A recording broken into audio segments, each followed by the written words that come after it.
तो ईरान के अगले सुप्रीम लीडर की जो कहानी है ना, वो किसी चेहरे से नहीं बल्कि एक पहेली से शुरू होती है। जरा सोचिए एक ऐसे इंसान के बारे में जो इतना ज्यादा रहस्यमयी है कि सालों से दुनिया ने न तो उसकी कोई ठीक ठाक तस्वीर देखी है और ना ही उसकी आवाज सुने है।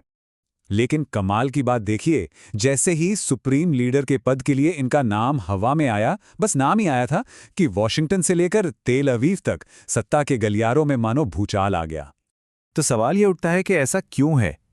इसे समझने के लिए हमें इस शख्स यानी मुज्तबा खामेनी और उस ताकतवर विरासत को देखना होगा जो इनके साथ जुड़ी है। और यहां जो बात सबसे पहले सामने आती है वो है पिता और बेटे के बीच का जमीन आसमान का फर्क। एक तरफ पिता जो एक विद्वान है और दूसरी तरफ बेटा जो संघर्ष की आग में तपा हुआ एक योद्धा माना जाता है। तो मुज्तबा की कहानी किसी मदरसे या लाइब्रेरी से शुरू नहीं होती। नहीं, इनकी कहानी की शुरुआत होती है सीधे जंग के मैदान से। ये टाइमलाइन देखिए, ये उस उथल-पुथल भरे दौर को दिखाती है जिसमें मुज्तबा बड़े हो रहे थे।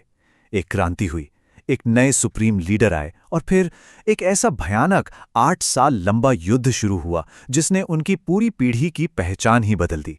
और सोचिए, सिर्फ 17 साल की उम्र में जब उनके पिता देश के राष्ट्रपति थे, तब मुज्तबा सेना में किसी बड़े अफसर के तौर पर नहीं बल्कि एक आम सिपाही की तरह भर्ती हुए। और यही बात उनकी छवि को, उनकी प्रतिष्ठा को और मजबूत करती है। मतलब उन्हें युद्ध से बचाया नहीं गया, उन्हें किसी सेफ जगह पर नहीं रखा गया, बल्कि वो तो लड़ाई के सबसे खतरनाक मोर्चों पर सक्रिय थे। अब युद्ध खत्म होने के बाद उनकी जिंदगी में एक बहुत ही दिलचस्प मोड़ आता है। एक ऐसा मोड़ जो उनकी सैनिक और विद्वान वाली दोहरी पहचान को और भी पुख्ता कर देता है। मतलब पूरे 10 साल तक जब उनके पिता सुप्रीम लीडर बन चुके थे, वो सेना में ही रहे। उन्होंने सेना के साथ बहुत गहरे रिश्ते बनाए और ये सब उन्होंने धार्मिक विद्वान बनने की पढ़ाई शुरू करने से पहले किया, जो कि दरअसल उनसे उम्मीद की जा रही थी। और यहीं से ये कहानी एक बहुत ही गंभीर, एक ग्लोबल मुद्दे की तरफ मुड़ जाती है, और वो मुद्दा है ईरान का परमाणु कार्यक्रम। हुआ ये कि जब अमेरिका ने इराक पर हमला किया तो ईरान में एक बड़ी बहस छिड़ गई। बहस इस बात पर थी कि क्या ईरान को भी आटम बम बनाना चाहिए, और आखिरकार इस बहस को खत्म किया सुप्रीम लीडर अली खामेनी ने एक फतवा जारी करके। फतवा यानी एक ऐसा धार्मिक आदेश जिसे मानना जरूरी होता है। उन्होंने साफ साफ कह दिया कि एटम बम बनाना इस्लाम में हराम है, यानी मना है। इसलिए ईरान कभी भी एटम बम नहीं बनाएगा। लेकिन ईरान के सत्ता के गलियारों में हर कोई इस फैसले से खुश नहीं था। और कहा यह जाता है कि जो लोग इस फैसले से सहमत नहीं थे, उनमें उनके अपने बेटे मुज्तबा भी शामिल थे।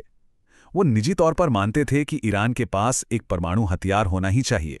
तो सालों तक मुज्तबा एक तरह से एक भूत की तरह रहे, पब्लिक की नज़रों से बिल्कुल ओझल। और फिर विकीलीक्स के एक लीक ने सब कुछ बदलकर रख दिया। लगभग 20 साल पहले सामने आए इन दस्तावेजों ने एक ऐसी तस्वीर पेश की जो हैरान करने वाली थी। एक ऐसा शख्स जो पर्दे के पीछे रहकर ईरान की सेना, उसकी खुफिया एजेंसियों और यहां तक कि उसके परमाणु कार्यक्रम पर भी जबरदस्त असर रखता था। और ये सब हमें कहानी के एक बहुत ही नाटकीय मोड़ पर ले आता है। चलिए काल्पनिक स्थिति पर नजर डालते हैं, जहां एक बड़े संकट के बीच ईरान के नए लीडर का सवाल खड़ा हो जाता है। तो जरा सोचिए, एक विनाशकारी मंजर। अमेरिका और इजराइल ईरान पर हमला कर देते हैं। हमले में सुप्रीम लीडर अली खामेनी की मौत हो जाती है। और सिर्फ वही नहीं, मुज्तबा के परिवार की 3 पीढ़ियां, उनकी मां, उनकी पत्नी और उनका बेटा भी इस हमले में मारे जाते हैं। अब सोचिए, युद्ध के बीच में ईरान बिना किसी लीडर के अकेला खड़ा है। ऐसे में जब देश पर सबसे बड़ा संकट आया है, तब ईरान की सड़कों और बाजारों से सिर्फ एक ही नाम की गूंज सुनाई देती है, मुज्तबा खामेनी। लोग उस एक शख्स की तरफ देखते हैं जिसे वो अपनी रक्षा करने वाले एक योद्धा के तौर पर जानते हैं। लेकिन जैसे ही मुज्तबा का नाम आगे बढ़ता है, दुनिया की बड़ी ताकतें सीधे सीधे धमकी देने लगती हैं। अमेरिका कहता है, हम ये फैसला नहीं मानेंगे। इजराइल कहता है, हम अगले सुप्रीम लीडर को मार देंगे। मगर ईरान के 88 विद्वान इन धमकियों को नजरअंदाज कर देते हैं और मुज्तबा को चुनने के लिए वोट करते हैं। तो इन तमाम धमकियों के बावजूद उन्हें ईरान का नया सुप्रीम लीडर चुन लिया जाता है, और इस तरह एक योद्धा बेटा अपने विद्वान पिता की जगह ले लेता है। तो आखिर में ये सब हमें एक बहुत बड़े और अहम सवाल पर लाकर छोड़ देता है। जब एक ऐसा लीडर जो परमाणु हथियारों का समर्थक माना जाता हो, वो एक भीषण युद्ध के दौरान सत्ता में आता है, तो ईरान और पूरी दुनिया का भविष्य क्या होगा?